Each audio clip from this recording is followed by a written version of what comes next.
ገብተናል ከፋና ሚዲያ ኮርፖሬሽን ዛሬ አዲስ እንግዳ ይዘንላችሁ ቀርበናል። አዲስ እንግዳ ማለት ይከብዳል። በኢትዮጵያ ሙዚቃ ታሪክ ውስጥ ከፍተኛ አስተዋጽኦ ካበረከቱ የሙዚቃ ሰዎች መካከል አንዱ ነው። አልበሞች አሉት። ኢትዮጵያን በመወከል በዓለም አቀፍ ደረጃ የኢትዮጵያን ስም ከፍ ካደረጉ ጥቂት የኪነ ጥበብ ሰዎቻችን መካከል አንዱ ነው። ለማንኛውም ዛሬ ላይ አንድ ወዳጄን ጋብዤላችኋለሁ። ዘለቀ ገሰሰ ስለመጣ ስላገኘው በጣም ደስ ብሎኛል። እግዚአብሔር ያክብርልኝ። ታንኪዩ ስለጋበዝከኝ።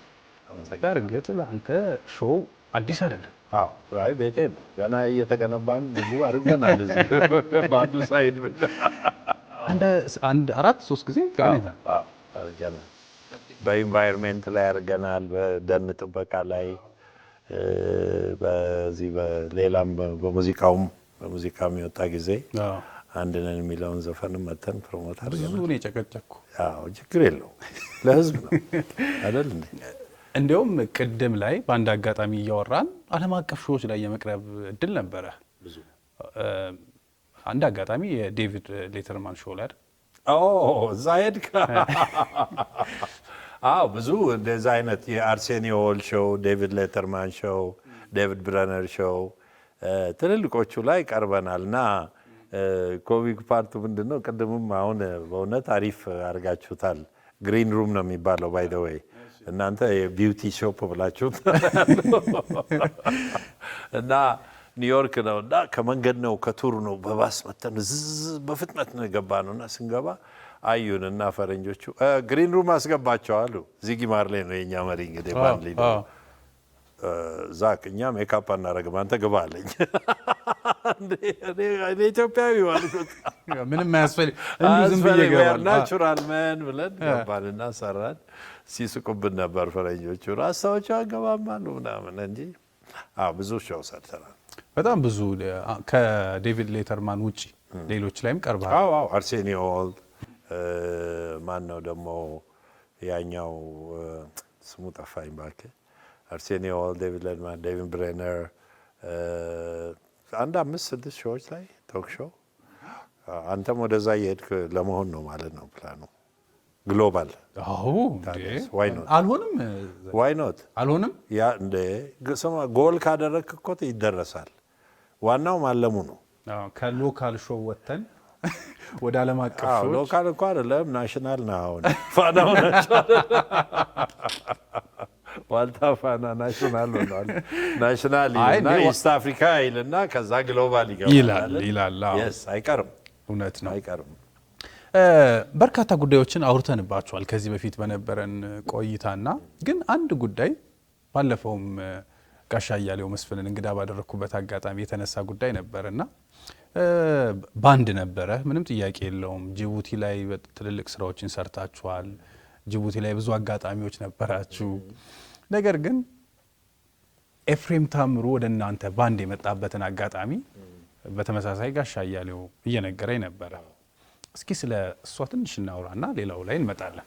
ኤፍሬም እንግዲህ ደብረ ማርቆስ መሰለኝ ቱር እያደረግን ኢትዮጵያን ቱር እናደርጋለን በሙሉ እና ደብረ ማርቆስ ነው ያገኘ ነው እና መጀመሪያ እንዲያውም በአንዱ ጋር ነው የመጣው እሱ እና መስፈን እችላለሁ አለን። ሪሊ ያልነው እና ቀረበን። በቃ በአንዱ ጋራ ከሳውንድ ቼክ አደረግን ጀምሮ ኮንሰርቱ ጋር አብሮን ነበረ። ከዛ እዘፍናለሁ ስላለ ኪቦርድ የሚጫወተው ልጅ የኛ ንጉሴ አስፋ ይባላል። ያኔ በጣም አቀረበውና ከሾው በኋላ ሆቴል ስንመለስ በሚቀጥለው ቀን ጠዋት ስለምንለቅ በሌሊት እቃ ሁሉ ተጭኗል። ሌሊት ሁሉ ከባሱ ላይ ኪቦርዱን አውርደን ክላስ ውስጥ ተሰክቶ ኤፍሬም ጋር ፕራክቲስ አደረገ ንጉሴ እና ቴስት ያደረገው አሜዚንግ ድምፁ በጣም ኢንክሬዲብል እና ድምፀ ጎርናና ነው። እኛ ትንሽ እኛ የምልህ ያው እንግዲህ ባየ ጋሻ እያሌው ያለ በዚህ በኩል 4-5 ዘፋኞች አሉ። ባይዘወይ ትግርኛ የሚዘፍን ልጅ አለ፣ ጉራግኛና ወላይትኛ የሚዘፍን ልጅ አለ። እኔ እንግሊዝኛ ነው የምዘፍነው ያኔ እና ብዙ ነበሩ ዘፋኞች። ትንሽ ድምፁ ምልህ ወይ ጎርንቶበት ይሆናል ያን ጊዜ ግን ስልቱ ቅላጼው እንዲህ ሲያዜመው ምናምን it was amazing። እንዲያውም አንድ ዘፈን ትዝ ቢለኝ የሙሉቀን መለሰ መሰለኝ የዘፈነው ትዝ ካለኝ እንግዲህ የዛሬ 40 ዓመት በፊት ነው 48 ዓመት በፊት እና ሲዘፍን በጣም እኛን ኢምፕሬስ አድርጎን ነበር። ከዛ ጋሻ ያለው ነው ያው ባለ ባንዱ እኔ ባንድ ሊደር ነኝ ግን እሱ ነው ዋናው ባለቤቱና ጠዋት ላይ ቁርስ ላይ ተነጋገርን እንዴት ይሻላል ምናምን ስንለው አይ ጥሩ ነው ድምጹ ጥሩ ነው ጎርንቷል አላችሁ እናንተ ግን ጥሩ ነው እንደ እንደሰማሁት አለን እና በዛው አብሮን እንዲሄድ ተወሰነ። ከኛ ጋራ ቀጠለ ቱሩን። አዲስ አበባም ሲመጣ አዲስ አበባ ደረስን። አይ ቲንክ ዛምቤዚ ክለብ ነው የገባው እሱ እነ ሙሉጌታ የኔ ወንድምና አንደኛው ልጆች ደግሞ ኦሎምፒክ የአሊቢራ ክለብ እዛ ነበር የገቡት። እንደዚህ ነው አጀማም። ግን ኤፍሬም ከኛ ጋራ ያኔ ተገናኝተን ቱሩን ተደዋልቆ አዲስ አበባ እንደመጣ ተሳሳለ። ከዛ ጅቡቲስ ሄዳችሁ አጋጣሚ እንዴት ነበረ የባንዱ? ጅቡቲ እንዴት መሰለ ሙሉጌታ ቀድሞ ገባ። ከዛኛ ሌሎቹ ልጆች በኋላ ነው የገባ ነው እና እዛ ስንደርስ ድራመር አልነበረንም እና አንድ የፕራይም ሚኒስትሩ ከዝን ዘመድ ነው መጠለያም እንፈልጋለን እንግዲህ ስደት ነው ሜዳ ላይ ነው የምታርፈው ምንም እንትን የለም ዘመድ የለም ምን የለም መታወቂያ የለም ምንም እና መሐመድ ሁሴን ይባላል በጣም ጎበዝ ልጅ ነው አሪፍ ልጅ ነው ቴሌ ጅቡቲ ቴሌ ሄድ ምናምን ነገር ነበረ እና ድራም ወዳለው አለን በቃ እናስተምርሃለሁ ወዲያው ሄደን ሱቅ ገዝቶ መጣ ድራም ሴት እና አንድ ትልቅ ቤት ተከራየልን እዛ ቤት ውስጥ ፕራክቲስ ማድረግ ጀመርን ብራዘርስ ባንድ ብለን ጀመርን ቬሪ ኢንትረስቲንግ ነው በእውነቱ ኤክስፒሪየንሳችን እዛ በገባን በ3 ወር ውስጥ እኛ ሾው መስራት ጀመረን በየክለቡ ብዙ ስደተኞችን መደገፍ ጀመርን እኛው መጠለያ ሆነን ቁጭ አለን እዛው በጣም ጅቡቲ ባለውለታችን ነች ታስራችሁ ነበር ጅቡቲ አዎ ብዙ ጊዜ ምን እሱ ኮመናው እንዲያውም አንዴ ክለቡ ስንጫወት ፈንጂ ፈነዳ እዛው ከተማ ውስጥ ፓላስ ሚኒሊክ ይባላል መሀል ከተማ እና ያኔ ደግሞ የሶማሌ ጦርነት ኢትዮጵያ በረድ ብሎ አልቆ ግርግር ነው ብቻ አለ የፍንዳታ ምናምን አለ እና ሲፈነዳ እኛ እየተጫወትን ነው ሚሊተሪ መጣ ክለቡ በትራኩን እንዲህ በባካፕ አድርገው መጥተው እንዳለ ሰውን በተክላላ በአንዱ ጊታር ቁጭ አድርገው ተባለ ቁጭ አድርገው ተክላላ ከነ ህዝቡ ደናሹም ባንዱ ምናምን በሙሉ አንድ ክፍል ቤት ውስጥ ታሰርን ገብተን ጨለማ ነው በጣም ስኬሪ ነበረ ግን ይሄው ልጅ መሐመድ ሁሴን አልተያዙትም እሱ አይያዝም ማለት የታወቀ ሰው ነው እና በጠዋት መጥቶ ፎቶ ሬክላም እንትን የፕሮሞሽን በፔፐሩን ይዞ ፈናኒ እየለቀመ ወጣን ከዛው ድረስ ሲያወጣን አሁን እኛን ለማየት የመጡ ሰው እንዴ እኛን ጥላችሁ ልትወጡ እኔ እንደውም በጣም ያዝናናኝ ይሄ አንድ ተቃውሞ አድርጋችሁ ነበረ ከወሎ ረሃብ ጋር በተያያዘ እዚህ ነው እኮ እዚህ አህያዋ ላይ ፒስ ሳይን ስለሆነ ተማሪዎች የሴንጆ ተማሪዎች ጉድ ያደረጉን በቃ ለያኔ አሜሪካን የምናየውን በሙቪ የምናየው ነገር ፊልም እና ውድስታክ አሁን ትልቁ ፌስቲቫል ነው ዓለም ላይ የታወቀ ነው እና ያንን ስለምናይ እዚህ በፊልም በቃ ኮፒ የማድረግ ነገር አለ ሙዚቃውም ያው የምንጫወተው እነ ጄምስ ብራውን እነ አይዛክ ኬዝ ነው የአሜሪካ ሙዚክ ቢትልስ ምናምን ነውና የኮንሰርቱ ቀን ገና እኮ ፍቃዱም ክሊር ላይ አልተሰጠንም ለዚህ ነው የዘጉብን ደርግ ካንስል አድርገው 2-3 አህዮች ላይ የፒስ ሳይን አድርገው ምናምን አረንጓዴ ቢጫ ቀይ ተቀብተው ምናምን ይዘዋቸው ጥላ ይዘዋል ልጆች ወደ ስቴዲየም በመስቀል አደባባይ ያን ሲያዩ ደርጎቹ አበዱ በቃ ምንድነው ያሉ እሱ ብቻ ሳይሆን ሙዚቃውም ዌስተርን ሆነባቸው በሙሉ ባንዶቹን ሳንሱር አድርገው ነበር ዞረው በዛ ምክንያት ካንስል ሆነ ቲኬት ሁሉ ሸጠን 30 ወደ 25,000 የሚሆን ያህል ቲኬት ተሽጦ ምን ብሎ ገንዘቡ ያው ሄደ ወደ ወሎ የገባው ገንዘብ ግን ኮንሰርቱ አልሆነም Cause I own my life.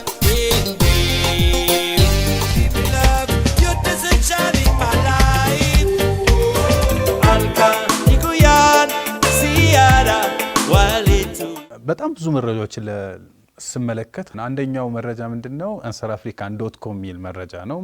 ኢትዮጵያ ውስጥ የተሰሩ ፊልሞችን፣ ሙዚቃዎችን ሪቪው የሚያደርግ ምልከቶችን የሚሰራ ተቋም ነው፣ ይታወቃል። በፊልም ዘርፍ በርካታ ፊልሞችን የኢትዮጵያ ፊልሞችን ዓለም አቀፍ ሕዝብ እንዲመለከተው የሚጋብዛቸው ድረገጽ ነው። አንደኛው በሙዚቃው ዘርፍ ያንተን ሙዚቃ ስለ ኢትዮጵያ የሰራውን ሪኮመንድ አድርጓል። ምናልባት አይተው ከሆነ እንግዲህ ከዛ ውጪ በዓለም አቀፍ ደረጃ እንግዲህ ግራሚ ላይ ከታጩ ሰዎች ውስጥ ካሸነፉ ሰዎች ውስጥ አንዱ ነህ።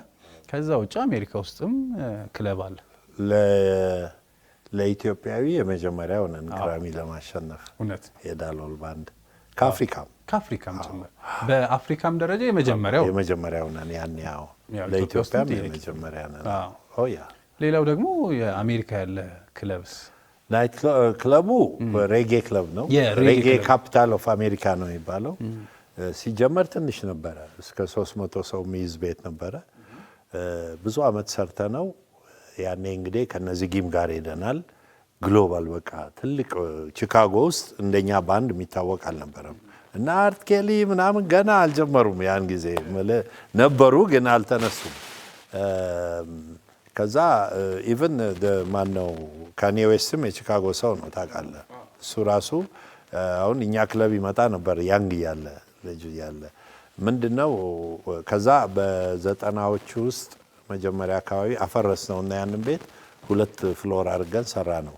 ገንዘቡን አንወስድም ነበር፣ ገቢውን እዛው ነው ኢንቨስት የምናደርገው። ላው ላይ የዳሎል ባንድ ኢንቨስትመንት ነው እሱ። እንደውም የሆነ ጊዜ መነጋገሪያ ነበረ። አዎ አንድ ኢትዮጵያዊ ድምጻዊ አሜሪካ ላይ ትልቅ ክለብ ከፈተ የሚል። አዎ አንድ አይደለም ግን 5 ነን። ባንዴ ልጄ ነው ያው የስደቱ ባንድ ነው አንድ ላይ ሄድ ነው። በእውነት እኔ ብቻዬን ላረገው እችል ነበር። በጨረታ ነው ያሸነፍኩት። ከመንግስት ነው ያገኘ ነው ክለቡ፣ ከፌደራል ገቨርንመንት ነው ያገኘ ነው። እና በጣም እንትን ነው። ከዛ አሳደግ ነው። ስናሳድገው በቃ ከተማ ውስጥ የማይመጣ ሰው አልነበረም። ለምን? በጣም ዳይቨርስ ነው። ከዓለም ዙሪያ ነው ህዝቡ የሚመጣው እዛ ቤት። የኢትዮጵያውያኖች ነው፣ ሬጌ ነው፣ የኢትዮጵያ ስደተኛ ወይም የሱዳን ስደተኛና የቺካጎ ቢሊዮኔሮች አንድ ላይ የሚጨፍሩበት ቤት ነው። እስ በቃ የለም እንደዛ አይነት ሴታፕ ነው። እዛም ሁሉ ነገሩ የተከፋፈለ ነው። ሀብታሙ በአንድ ሳይድ፣ ዳው በዚህ፣ ጥቁር በዛ፣ ነጭ በዚህ እንደዚህ ነው። እና የኛ ቤት መገናኛው ነው። እና ቦታችንም የነበርንበት መሀል ገደማ ነው። ዳውንታውን ሳይሆን መሀል ገደማ ነበረ። እና ታሪካዊ ቤት ነበረ። ብዙ ፊልም ተሰርቷል እዛ ቤት ውስጥ። እኔም አክት አድርጌያለሁ በዛ ምክንያት። ላቭ ጆንስ የሚል እና ቡክ ኦፍ ዘ ሶርድ 2 ነው። አንዱ የኮሪያ እና የጥቁሮች ፊልም ነው። አንደኛው ደግሞ የጥቁሮች ነው፣ የፍቅር ፊልም ነው። ትልቅ ነው። እሱም ዊን አድርጓል አዋርዶች ሁሉ። በተመሳሳይ ልጅህም ወደ ፊልሙ መጥቷል። አዎ ትልቁ ልጄ አክተር ነው። አዎ አክተር ነው። ሆሊውድ ነው፣ ፕሮዲውስም ያደርጋል። 1-2 ፊልም ፕሮዲውስ አድርጓል። ከዛ ውጪ አሁን ተከታታይ ፊልም አለ ስኖውፎል የሚባል በጣም ፖፑላር ነው። እና እዛ ላይ በፕሮዳክሽን ነበር የሚሰራው። አክተር አደረጉት። ያው እንትኑ አቀራረቡ ጥሩ ነው። ያው ያበሻነቱ እንዳለ ነው። እና ያን ሆሊውድ ውስጥ ሲያገኙት አሉ፣ አሁንም አሉ። ይገርማል። በሱ እድሜ ያሉ 1-4 አክተሮች አሉ እየተነሱ ያሉ ኢትዮጵያኖች ሆሊውድ ውስጥ። ያስ 2 ሴቶች ናቸው። እሱና አንድ ሌላ ወንድ ልጅ አለ አሉ። አዎ ሶ ልጄ ጥሩ ቦታ ነው ያለው። አዎ ጥሩ ነው። በጣም ደስ ይላል። እንግዲህ ያው የተገናኘንበት አንድ ጉዳይ አለ። ሰሞኑን አዲስ ሙዚቃ ምናልባት 1 ወር ይሆነዋል፣ ግን በተመሳሳይ ደግሞ ለዚህ ወቅት የሚሆን ቆንጆ ሙዚቃ ነው። ሰላም ላይ ትኩረት ያደረገ ጭብጡ ሰላም የሆነ የምክክር እንድንመካከር የሚጋብዝ ቁጭ ብለን እንድናወራ የሚያደርግ ሙዚቃ ሰርተሃል። ያው ዛሬ ደግሞ እንዳጋጣሚ ብሔር ብሔረሰቦች ቀን ነውና ስለዚህ ከዚህ ጋር የሚገናኛል ብዬ። ምን መሰለ እንግዲህ ሀገራችን ታሪኳ እኮ ጦርነት ሆነ።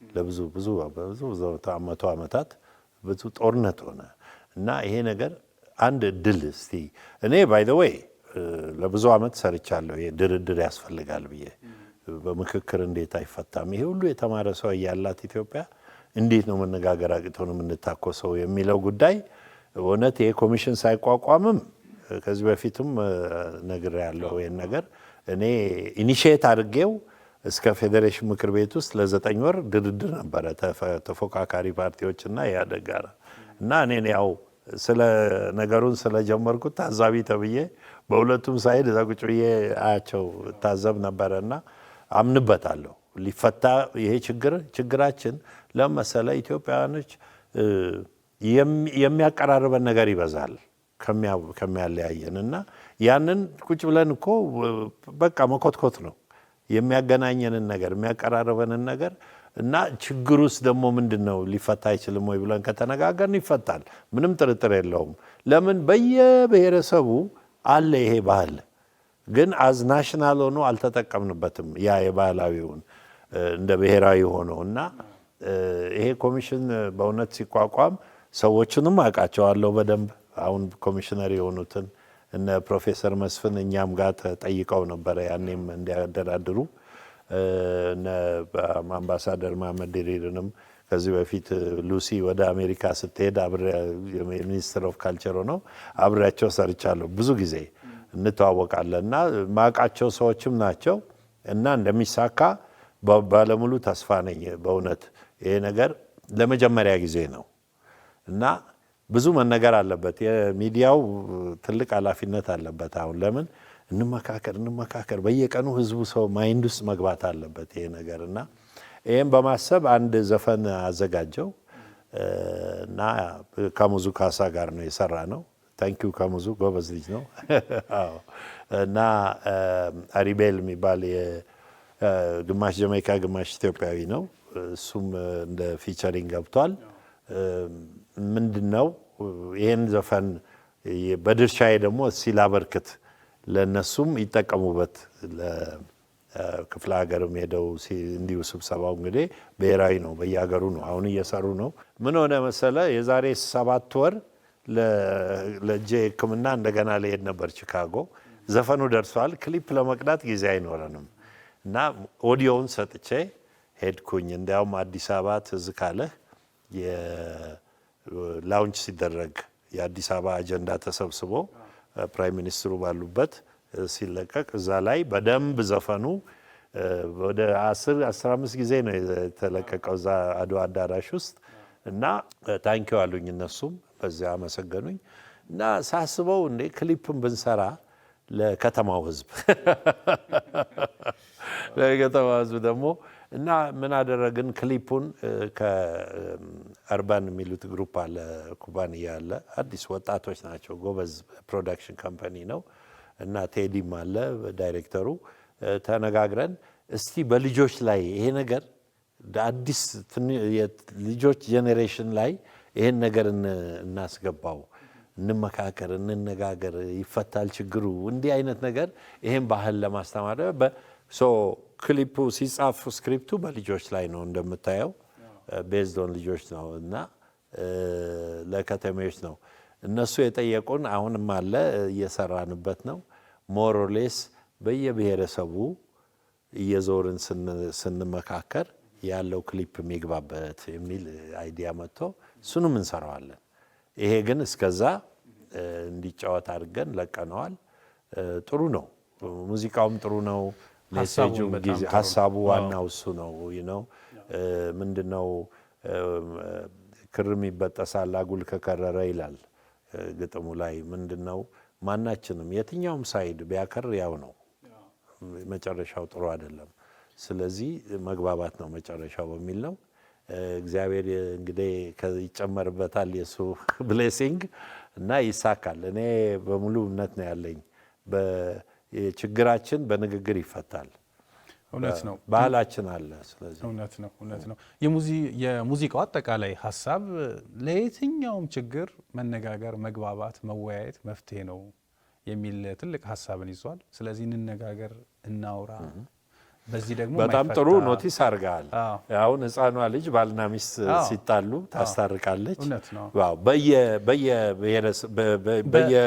በየህብረተሰብ እንትንስ አዎ አለ እና ይሄ ዘመን ተሻጋሪ ነው እንደ ሀገሬ ነው የሚሆነው ሀገሬ ምክክሩ ይሳካል እግዚአብሔር ይርዳን እዚህ ላይ ትልቁ እሱ ነው ለምን አሁን በእውነት ሰላም ነው የጠፋውና ሰላሙ ከመጣ እቺ ሀገር የመሄደች ያለችበት መንገድ ምን አለ መሰለ ሞሜንተም የሚሉት ነገር አለ ዓለም ላይ ብዙ ጊዜ እናገራለሁ ይሄንን ሞሜንተም ይዞራል ዓለም ላይ ኦኬ በ80ዎቹ ኢስት ዩሮፕ ነበረ 90ዎቹ ኢስት ኤዥያ ነበር በ2000 ምናምን አካባቢ ወደ ብራዚል ጋር ነበር አሁን ተራው አፍሪካ ነው ይዞራል ይሄ ነገር እና አፍሪካ ሲመጣ ደግሞ ያው ሁሌ መሪ ኢትዮጵያ ነች በነጻነቱም በለው በህብረቱም በለው በአፍሪካ ህብረቱም በሁሉም እና እዚህ ነው ያለው ሞሜንተሙ አለ ይዘነው በደንብ አውቀንበት ከሄድን አገራችን ወደ ሌላ ሌቭል ትገባለች የሚል እምነት አለኝ እኔ በጣም ጥሩ እንግዲህ እንድታደምጡት እንጋብዛችኋለን በዘለቀ ገሰሰ ኦፊሻል የዩቲዩብ ቻናል ላይ ታገኙታላችሁ አድምጡ ከዚህም በተጨማሪ ደግሞ ሐሳቡን ተግባራዊ እናደርገው ትልቁ ነገር ደግሞ እሱ ነው ሜሴጁም ለዚህ ነው እንዲህ አይነት መልእክት እንደ በርገር እንደ ማክዶናልድ ኮሜርሻል ነው አሜሪካ ሀገር 20 ጊዜ ነው የሚለቁብ ኮሜርሻሉን ምታየው ነው መንገድ ላይ በርገር ነው አይደል ግን 20 ጊዜ ይለቁባል በቴሌቪዥን በሬዲዮ በምን በቃ ማይንድ ውስጥ ስምጥ ብሎ ይገባል አንድ ልጅ ገና በእግሩ መሄድ ሲጀምር ማክዶናልድ ሰዱኝ ነው የሚለው ምንድነው ያ የዛ የእንትኑ የፐብሊክ ሪሌሽኑ ፐርፐዝ ነውና ብዙ ይሄ ነገር መነገር አለበት መዘፈን አለበት መጫወት አለበት እንዲያውም እኔ በፐብሊክ ሪሌሽንም ልናግዛቸው እየሞከርን ነው ብዙ ሰው ውስጥ መግባት አለበት ይሄ መንፈስ ነው ነጋገር ይቅር መካረሩ ይሻል የለም ወይ በመካረሩ ይበቃል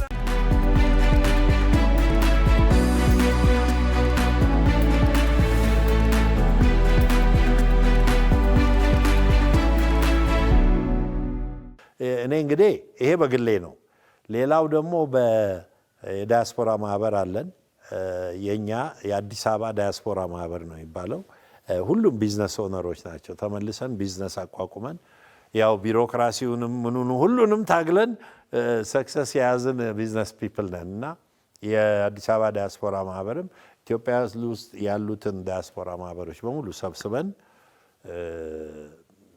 ከምክክር ኮሚሽኑ ጋራ ቁጭ ብለን ለ2-3 ሰዓት ተነጋገረን ከዛ ሚሌኒየም አዳራሽ ደግሞ ትልቅ ስብሰባ አድርገን የዛሬ ዓመት ብዙ ዲያስፖራዎች ባሉበት አብራሩልን ግቡ ከየት ነው የተነሳው ኮሚሽኑ ምንድነው ግቡ መጨረሻው ምንድነው የሚለው በደንብ ካስረዱን በኋላ እኛም ያው ከዲያስፖራዎቹ ከዓለም ዙሪያ አጀንዳዎች ሰብስበን የሚሰማቸውን እነሱም ያው እንደምታውቀው ዲያስፖራው ትልቅ እጅ አለው የኢትዮጵያ ኢኮኖሚም ላይ ኖሌጅ ትራንስፈር የእውቀት ማሸጋገሩም ሁሉ ነገር ላይና በዛም አድርገን ሰብስበን አጀንዳ ይሄን ዘፈን ክሊፑን ስናስረክብ አጀንዳውንም አብረን አስገብተናል የዓለም ዙሪያ ያሉ ወንድሞቻችንን አጀንዳ በጣም ጥሩ እንግዲህ ሌላኛው ሰሞንኛ ጉዳያችን ደግሞ የ2024ቱ የአሜሪካ ባዮግራፊካል ወይም ባዮፒክ ድራማ ፊልም ነው እንግዲህ የቦብ ማርሊን በተመለከተ የወጣው ፊልም ላይ ሰሞኑን በተወሰነ መንገድ መነጋገሪያ ሆነ ነበር የተለያዩ ሚዲያዎች ላይ ያየው ነበር እንዴት ነው እሱ ጉዳይ ከዚህ በፊትም ተገናኝተን መጣ ያደረኩት እኔ ያው ኢትዮጵያ እንዲያውም አሁን በዚህ በኮንሰርት ምክንያት ዛሬ ሳወራ ነበረ በዙም ናይሮቢና ሩዋንዳ ጋር ኪጋሊ ጋራ እዛ አልታየም እንዴ ገረመኝ እና ከኮንሰርቱ ጋር አያይዘን እንደገና ስክሪን ልናደርገው ነው እዛም አዎ የባብ ፊልም ጥሩ ሪሴፕሽን ነበረው ዓለም ላይ አንደኛ ነበር የዛሬ ዓመት ፌብሩዋሪ ላይ ነው የወጣው አንደኛ ነበር ዓለም ላይ በእውነት በእንትኑ ሪስፖንሱ እና ምንድነው ያደረገው የባብን የሂውመን ሳይዱን ነው ያሳየው ፊልሙ ትንሽ ጊዜ ነው በሱ እድሜ የታየው የታሪኩ በዛ ውስጥ ያለው የ3 ዓመት የ4 ዓመት ታሪኩ ነው እና ምን አደረገ የባብ ሙዚቃ ትልልቅ ሰዎች ናቸው አሁን በሱ ጊዜ የነበሩት ሰዎች አድገዋል ልጆቻቸውም አድገው ምናምንና አሁን ትልቅ የወጣት ጄኔሬሽን ወደሱ ሙዚቃ አምጥቷል ኦኬ ትልቅ ነገር ነው ኢትዮጵያ እሱ ያው ሻይን ታረጋለች በእውነት ኃይለ ሥላሴ ያሉበት እሱ ብዙ የሚያገናኝን ታሪኮች አሉ። በኤአይ ተደርገው እሳቸው መንፈሳዊ ሆነው መጥተው የሚያልቀውም በእሳቸው ነው። ፊልሙ አይተዋል። እና ትልቅ ለኢትዮጵያም ትልቅ ፕሮሞሽን ነው በእውነቱ። እና እዚህም ደግሞ ጥሩ ሪስፖንስ ነበር። ጥሩ ታየ። ለ2 ወር ነበረ። በደንብ ጥሩ ተርናውት ነበረው። ፊልሙ በጣም አሪፍ ነበር። አሜሪካን ሀገር አንደኛ ነበረ። እና እሱን በማስከተል 5ቱ ልጆች አንድ ላይ ሆነው እንግዲህ ላስት ታይም እንደዚህ የሰሩት የዛሬ 20 ዓመት ነው። አዲስ አበባ ነው የሰሩት 5ቱ አንድ ላይ መስቀል አደባባይ። እና ሳውዝ አፍሪካና ጋና ሰርተዋል። ከዛ በኋላ ብዙ አልሰሩም አንድ ላይ። ለምን ሁሉም የራሳቸው ትልቅ እንትን አላቸው፣ ቦታ አላቸው። እና አሁን ቱር አደረጉ 28 ከተማ አሜሪካን ውስጥ። በጣም አሜዚንግ። እንዴት ነው በቴክኖሎጂ አድርገው እነሱ የአባታቸውን ዘፈን ሲዘፍኑ አባታቸው በስክሪንም ይገባል። ሴም ሶንግ ሴም ግሩቭ ሴም። እና በጣም ሰው ያብዳል ብታይ ያለበት ሁኔታ። እሱን በመደገፍ ነው ይህን ነገር ያደረጉት። እና የእጄ ሳየዋው ማያሚ ነበርኩ የዛሬ ወር ገደማ ላያቸው እጄ። የሚገርም ነው። የዛሬ 2-3 ዓመት ሳያቸው ትልቅ ሰው ነው ኦዲየንሱ 20,000 ሰው ምናምን ስታየው ከ40 በላይ ነው እድሜው። አሁን ይሄኛውን ቱር ሳየው ከ18 በላይ ነው። እና ኢትስ ቬሪ ኢንትረስቲንግ። አዲስ ጄኔሬሽን ሳበ ፊልሙ ወደ እንትኑ ወደ ሙዚቃውና የሪታ ማርሊን በተመሳሳይ ሜንካስቱም ብቃታቸው ተደንቆ ነበረ። በተወሰነ መንገድ ሜንካስቱ ትንሽ ለየት ያለ ሉክ አለው፣ ገጽታ አለው የሚል ነገርም አይቻለሁ። አዎ አለው ይመስለዋል። ግን በእውነት ይሄ አይዲያ ባይ ዘ ዌይ እኔ እንኳ አብሬያቸው እያለሁም ፈረንጆች ያመጡት ነበር ፕሮፖዛል። የቆየ ነው። ሪፒትድሊ ብዙ ጊዜ መጥቷል ይሄ ፕሮፖዛል ከፊልም ካምፓኒዎች ለነሱ። እና ሁሌ አንዴ ዚጊሁን ተባለ ፕሌየር እምቢ አለ እሱ። እንዴት አባቴ እንሆናለሁ ምናምን ብሎ እና ይሄ ልጅ ፒክ ሲያደርጉት በጣም ፋሚሊው ቁጭ ብለው ነው በደንብ የገመገሙት። እና ልጁ ናቹራል ነው አክተሩ። ለመምሰል ብሎ አይደለም እንትን የሚለው ናቹራል እንትን አለው። እና ልጅቱም አሜዚንግ ሪታን ቁጭ ነው ያደረገቻት በደንብ። አዎ። እና በጣም ይላል አክተሩም እኮ ይላል ከመስራቴ በፊት ተገምግም ያለው በጣም ከነ አክሰንቱ ከነ ንግግሩ። እና ዴሊቨር አድርገዋል፣ ተሳክቷል በጣም። ከሪታ ማርሊን ጋር የመገናኘት አጋጣሚዎች ነበራችሁና ምንድን ነበር ያለች? ሪታ ብዙ ነገር ብላለች። እኛን እንደ እናት ሆና ነው የተቀበለችን። ከስደት እንደገሄድን ነው እንግዲህ ይታይ ኮሌጅ ሆነን ነው ባብ አለችኝ። እድሜ ልኩን ድሪሙ ከኢትዮጵያ ሙዚቀኞች ጋር መስራት ነበረ። ጊዜ አልፈቀደምና እሱ ካለፈ በኋላ ነው እናንተን ያገኘኋችሁ።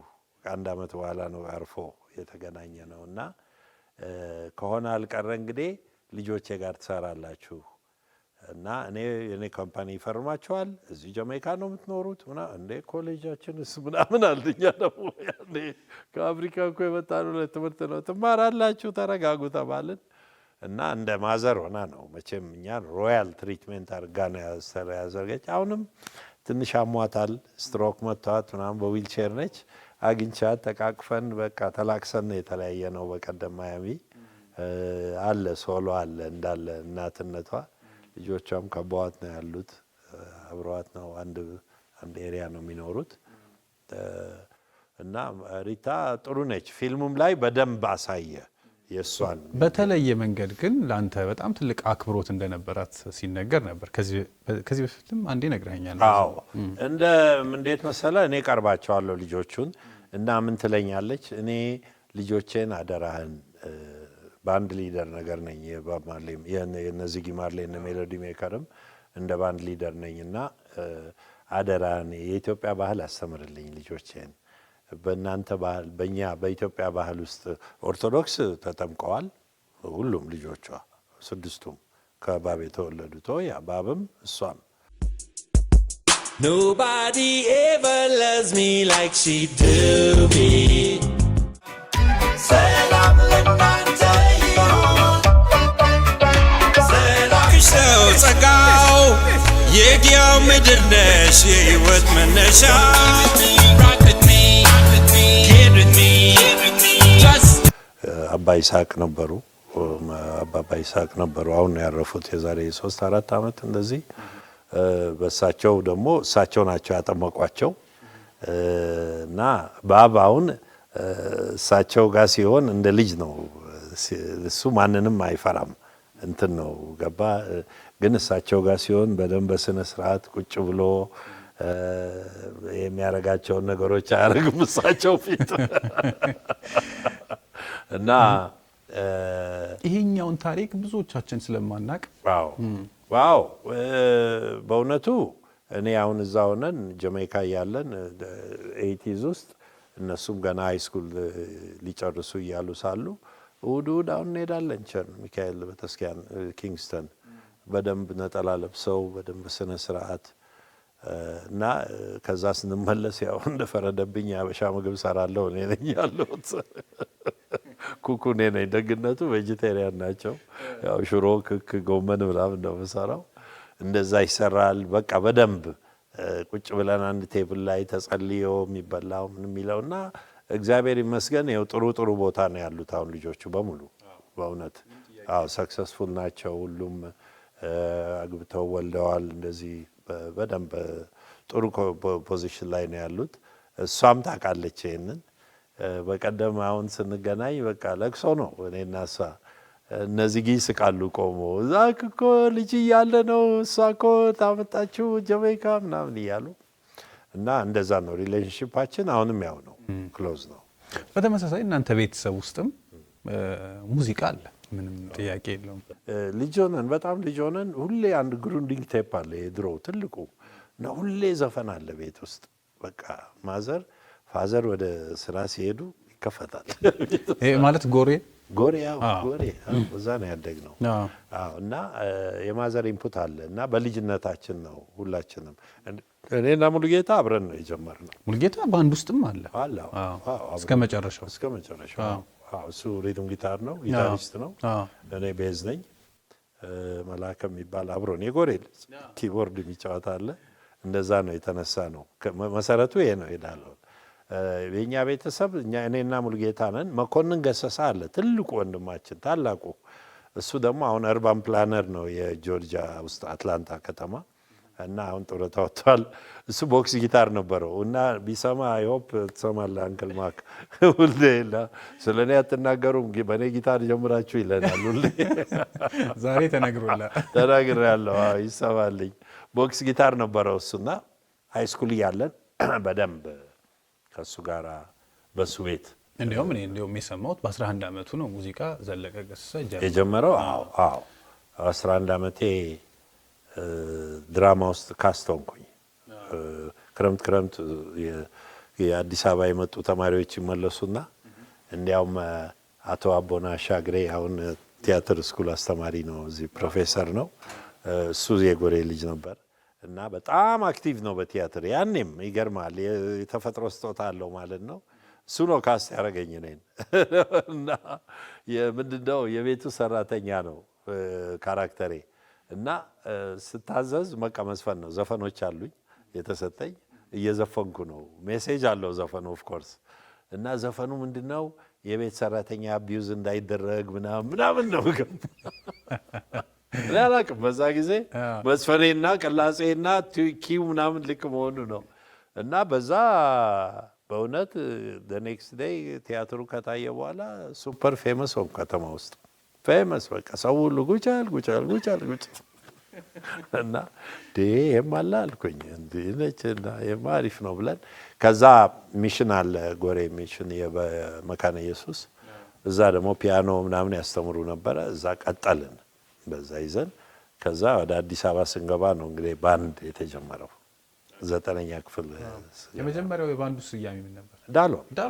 ዳሎል ፍሮም ቢጊኒንግ ዳሎል። በተለያየ ጊዜ አሁን ስደት ላይ ያለን ብራዘርስ ሆነ ግን ዘ ሴም ፒፕል ነን። ግን አንዴ ብራዘርስ አንዴ ዳሎሎ።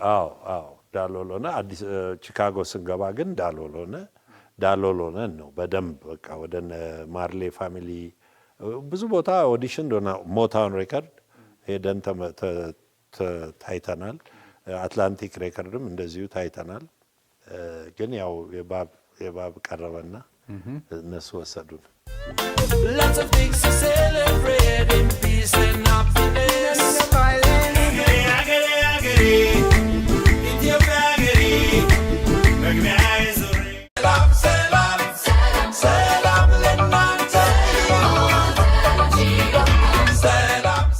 በጣም ጥሩ። ምናልባት የበጎ አድራጎት ስራዎች ላይ ትሰራለህ፣ ትምህርት ቤቶች ላይ ከዚህም በተጨማሪ በተለያዩ አጋጣሚዎች የበጎ አድራጎት ስራዎችን እንደምትሰራን የማውቃለው። ከዚህ በፊትም በተደጋጋሚ ተገልጿልና መነሻው ምንድን ነው? እናቴም ነች እንደገና እሷ የሴቶች በጎ አድራጎት ማህበር ፕሬዚደንት ነበረች። የኢሉባቦር ዞን አሁን ዞን ነው፣ ያኔ ክፍለ ሀገር ነው። እና ብዙ ነገር ታሰራኝ ነበር ልጅ ሆኜ ከእሷ ጋር እርዳታ እንደዚህ ኮንሰርት ያዘጋጃሉ ለገንዘብ ፈንድሬዝ ለማድረግ እሱን አስተባብራለሁ። ይሄ ኢንተርፕሬነርሺፑም ከዛ ነው የመጣው። በጎ አድራጎት ግን ቦይ ስካውት ነበርኩ ልጅ ሆኜ ስካውት ነበርኩኝ። ስካውት ስትሆን በቃ በጎ አድራጎት ስራ ነው ብዙ ነገሩ እና ከዛ ነው ቢልድ ያደረገው። እንግዲህ እኔ የመጀመሪያ ቦይ ስካውት የገባሁት በ12 ዓመቴ ነው 13 ዓመቴ ነው። በዛ ጊዜ ጀምሮ በዚህ ጥሩ ስራ ላይ ኢንቮልቭ አደረግ ነበር። እንዲያውም ሃይ ስኩልም መጥቼ ወንድሜም ቦይ ስካውት ነበር። አዲስ ከተማ ትምህርት ቤት አዲስ ከተማ የሚባለው አሁን የድሮ ልዑል መኮንን ነው መርካቶ ያለው፣ እዛ ነበርኩኝ ሃይ ስኩል የገባሁት እና በቦይ ስካውት ፈንድሬዘር ብለን ትልልቅ ኮንሰርት 7 ባንድ ያለ ዳሎልም አንዱ ነው። ለመጀመሪያ ጊዜ ሃይ ስኩል ውስጥ እንደዛ አይነት አዘጋጅተን ገንዘቡን ሰብስበን ለመንገደኛ አዳሪዎች ምናምን እንደዚህ እርዳታ አድርገናል ያኔ። ከልጅነቴ ነው የጀመረው የበጎ አድራጎት ስራ በእውነት እና ከፍ እያለ ሲሄድ ያው ቺካጎም ክለባችን በእኔ ቼርማንነት በጣም የታወቀ ነበር። ለካንሰር ሶሳይቲ ቺካጎ፣ ለሃርት አሶሲዬሽን፣ ለሆምለስ ፒፕል ምናምን ድርጅት ፈንድሬዝ እናደርጋለን። ለሬፊውጂዝ ለስደት ኦፍ ኮርስ እኛም ነበርን። የዓለም ስደተኞች ቀን ቺካጎ እኛ ቤት ነበር የሚከበረው ለብዙ አመት እና ገንዘቡ ይሰበሰብና አዲስ ለሚመጡ ሰፋሪዎች መቋቋሚያ ይሰጣል ምን ይላልና በእውነት ከልጅነቴ ነው ያለው። እንግዲህ እሱ የእግዚአብሔር እኛ እኮ ምስክሮች ነን። ስራው የሱ ነው። ቅድም ላይ እንዳላቋርጥህ ብዬ ነውና እጄን እያልከኝ ነበርና የበፊቱ ነገር ነው ወይስ አክሲደንት ነው እኮ? የበፊቱ አሁንም እንትን አላለ? አሁን ድኗል። አሁን ቺካጎች መለሱት ፈረንጆቹ። የሚገርም ሰርጀሪ ያደረገኝ ዶክተር አሁን የዛሬ 7 ወር የመጨረሻው ሰርጀሪ ትልቅ ነው። ከዚህ እዚህ ነው የከፈቱት። ገብተው ብረታ ብረት ምናምን ገጣጥሞ ሲሉ በተማሪ ያለ እኛ ክለብ ይመጣ ነበር። የፕሮፌሰር ነው አሁን እና እንዴ እኔ እኮ አንተ ቤት ቱት ሰንመታዛ ይቻለው እየገፉኝ ስገባ እኮ ነው ባለቤቶን እዛ ነው ያገኘዋት እያሳኳቸው ገቡ። ገጣጥመው ለቀቁኝ። በቃ ምንም የሚገርም ነው። ይሄ ከዚህ እዚህ ተሰርተው በ3 ሳምንት ውስጥ በደንብ ሙቭ ያደርጋል ምናምን ገጣጥመው ለቀቁኝ። እግዚአብሔር ይመስገን። አሁን ፐርፌክት ነው። በጣም ጥሩ። እንግዲህ ቆይታችን ዛሬ ላይ ይህንን ይመስል ነበረ። ግን መናገር አለብኝ የሚቀር ጉዳይ አለ የምትለው ነገር ካለ ይቻላል። በእኔ በኩል ስላገኘው ስለመጣ ደስ ብሎኛል። እግዚአብሔር ያክብርልኝ። ታንክ ዩ። ያው ሰላም ያምጣልን እግዚአብሔር እና እቺን በምክክር ጉዳይ እቺን ዘፈን ነው እንግዲህ በደንብ ፋና ኮርፖሬሽን ናቸው። ፋና ሚዲያ ኮርፖሬሽን ፋና ሚዲያ ኮርፖሬሽን ፋና ቀደዱና እንግዲህ ዘፈን በደንብ አድርጋችሁ አጫውቷት። ለምን ምኞታችን ነው በምክክር እስቲ አዲስ ፈሪ ቀደድ ችግራችንን እኛው እንፈታዋለን የሚለውን እሱን ለማሻገር ነው። ይሳካልናል። ሁላችንም መንፈሳችንን ወደ ፍቅርና አንድነት እናምጣው። እግዚአብሔር ኢትዮጵያን ይባርክ፣ ሰላም ያምጣልን። አመሰግናለሁ። እውነት ነው። እንግዲህ በዛሬው በብሔር ብሔረሰቦች ቀን ሁላችንም ተመካክረን አንድነታችንን አስጠብቀን ተወያይተን ተመካክረን እንግዲህ ኢትዮጵያን እንድናጸና ሰላሟን እንድናመጣ እንመኛለን። ሙዚቃውን አድምጡት። የሙዚቃው ሀሳብም ይሄ ነው። የተገናኘንበትም ትልቁ ጉዳይ ነው።